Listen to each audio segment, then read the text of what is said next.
মে মাস, চলুন আপনাদেরকে দেখাই যে আমার ছাদ বাগানে আমি কি কি সবজি গাছ করেছি। এই পাশে দেখুন রয়েছে বরবটি গাছ। আমি এখন ছাদ বাগানে আমার বেশ কয়েকটা বরবটি গাছ আছে। আমার চ্যানেলে কিন্তু বরবটি গাছের পরিচর্যা, যত্ন, বীজ থেকে কীভাবে চারা করে এগুলো নিয়ে প্রচুর ভিডিও পেয়ে যাবেন। সারা ছাদ বাগানে এবার কিন্তু প্রচুর আমি লাগিয়েছি এই যে দেশি মরিচ, সেই সাথে লাগিয়েছি পুঁই শাক, সেই সাথে রয়েছে চাল কুমড়া, রয়েছে করলা, এই পাশে রয়েছে বেগুন, রয়েছে বিলাতি ধনিয়া পাতা, সারা বছরই থাকে। এবার চাল কুমড়া আসলে প্রচুর লাগিয়েছি। এই পাশে দেখুন ঘন ঘন চারা হয়ে গেছে, এগুলো কিন্তু আবার আলাদা আলাদা করে উঠিয়ে ফেলবো, উঠিয়ে আবার অন্য পাত্রে লাগাবো। এছাড়াও লাগিয়েছি ঢ্যাঁড়স।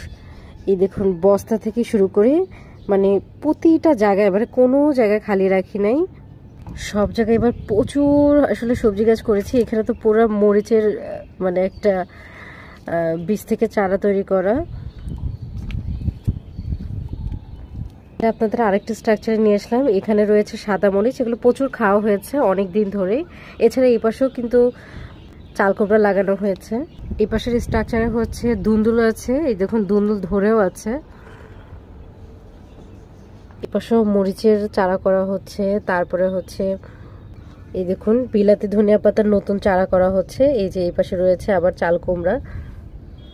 এই সমস্ত সবজি আসলে এই চারাগুলো কিভাবে লাগায়, কিভাবে বীজ থেকে চারা তৈরি করে, কিভাবে এই গাছগুলো পরিচর্যা করতে হয়, ছাদে আসলে চাইলেই কিন্তু আপনারা এরকম সবজি করে খেতে পারেন।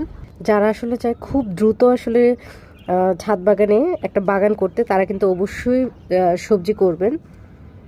এই সমস্ত গাছ নিয়ে যেহেতু আমার চ্যানেলে ভিডিও রয়েছে, সো কোনো সমস্যা হলে আপনারা অবশ্যই দেখে নিতে পারবেন।